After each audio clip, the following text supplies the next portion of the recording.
Hello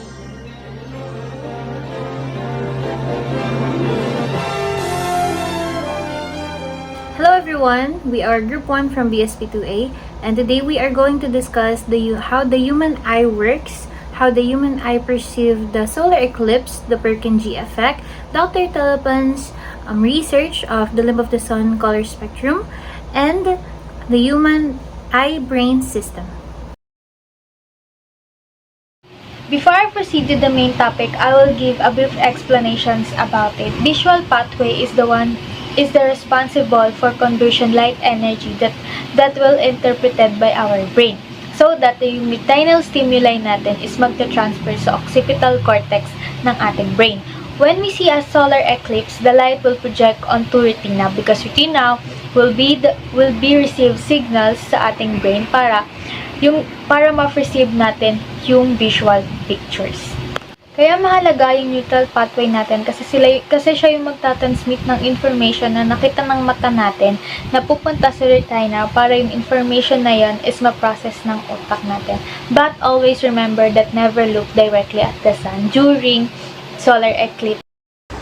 First of all, let us define cones. Cones is a color vision produced by high solution and aquatine and have protein called photopsin, also located in the eyeball, and at the back of the eyeball is coated by membrane known as retina. Cones also will be found at the fovea and need those cells to work in a bright light condition, and they also need a lot of protons to work and to send an impulse to the brain.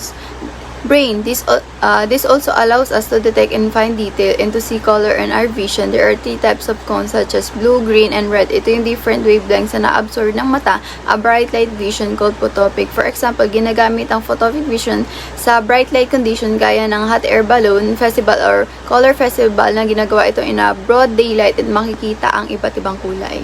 In solar eclipse, our eye experiences transition from daytime to nighttime vision. At that moment, our eye-brain system transits cones rods. Did you know that? During total solar eclipse, it produces harmful rays that can cause blindness. Additionally, in a total solar eclipse, when the disk of the moon fully covers the sun, the brilliant corona emits only electromagnetic radiation, though sometimes with a greenish hue. Exposing your eyes with the sun without proper air protection during solar eclipse can cause eclipse blindness or retinal burns, and also known as solar retinopathy. This exposure to the light can cause damage or even destroy cells in the retina that transmits what you see to the brain.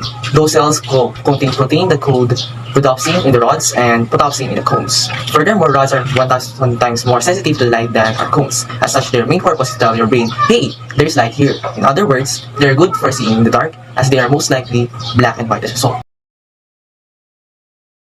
Before tackling the Purkinje effect, I'll first briefly discuss what the solar eclipse is. A solar eclipse is when the moon passes between the sun and the earth, blocking the sun's light from reaching the earth, partially or entirely. The moon casts a shadow on the earth, making everything grayish or silver.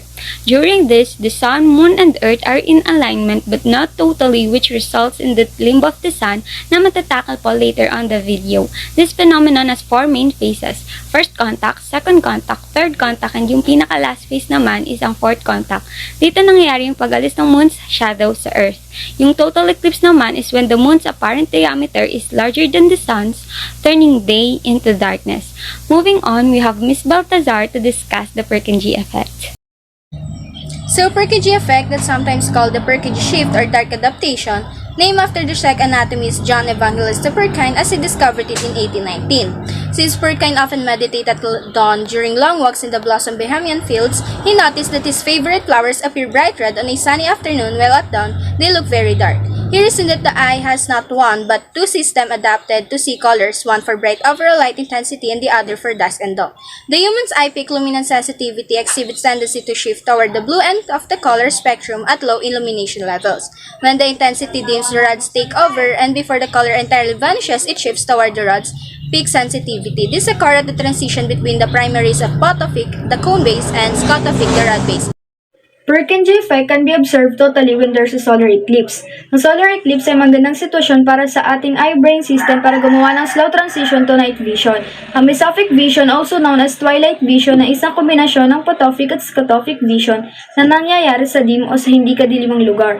Ang mesophic zone vision becomes dim enough kasi ang cones na responsable dapat sa mga colors ay wala nang enough photons to fire off impulses dahil nag-shift na ito into rods that working in dim condition and started firing off more impulses. Kaya nung nag-decrease ang cones, especially ang red wavelengths, ang ating saturation perception ng mga colors at ng paligid natin ay nag-less colorful. Hindi na masyadong nakikita ang red wavelengths kasi mas ina-emphasize na ang blue-green na wavelengths dahil mas marami na ang rods kaysa cones. Limb of the sun is simply the outer layer of the sun's atmosphere, and it came from the word limbus, which means edge. It appears to be darker, specifically in the red spectrum, rather than the yellow and bright color of the center of the sun. According to Dr. Taliban, the only time we're lit by the limb of the sun is when there's a solar eclipse. Color spectrum. According to the experiment of Dr. Taliban na ginawa niya in his backyard wherein he measured the spectrum in the center of the sun versus the limb of the sun using the spectrometer. In the middle of the sun, all parts that are visible spectrum to the human eye are equally represented. Then he points it outward the sun, then nilapit niya paunti-unti sa sun para makatiyak na ang minimeasure niya is yung limb. In the limb of the sun, there is a drop-off in the blue spectrum. During the eclipse, the light that is received by our retina is coming from the limb of the sun. The light is then processed by the help of the cone. The cone, which is a type of photoreceptors, is the one involved with color visions. Cones are mostly located in the fovea, a tiny region of our retina. Our eyes move as we focus to something, bring the image of the thing to the fovea, which permit us to fully utilize the cone's greater resolution for perception of the thing. During an eclipse, the sun and moon don't really line up, so the limb of the sun tends to still be visible. At first, before the eclipse, the red, blue, and green spectrum do not change. But during the eclipse or totality, the blue and green spectrum decrease while the red spectrum increases. Because Dr. Taliban said, based on his observation, the limb of the sun illuminates a different spectrum of light. The last 2 minutes of totality, the light spectrum that reaches the earth changes, creating a color effect. However, even if there is a drop-off in blue-green and an increase in red light, rods in our eyes are sensitive to blue-green spectrum rather than red light spectrum. When it is in low light condition, like the moment of totality of solar eclipse.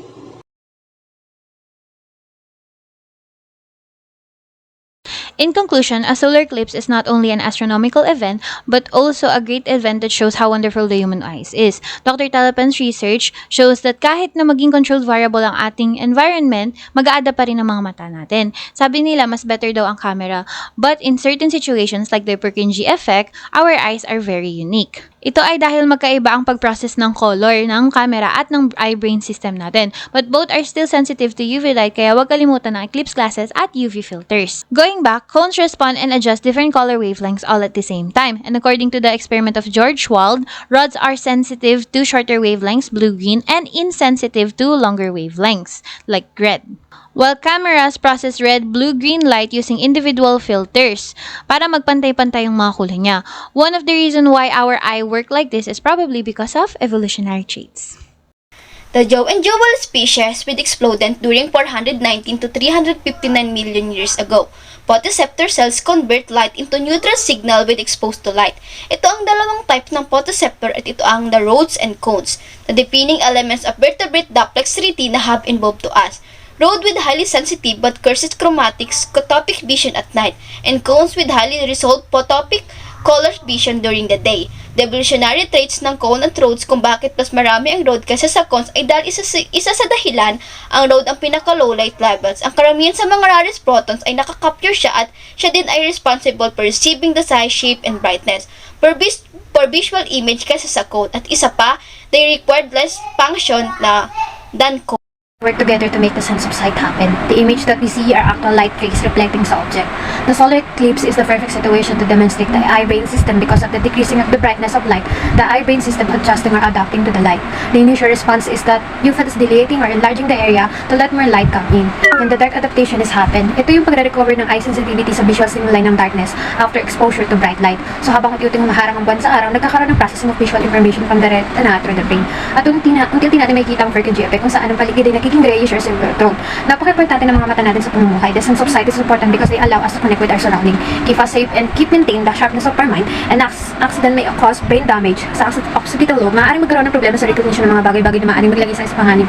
Dahil ang part na ito ang responsable sa pagproseso ng mga nakikita natin.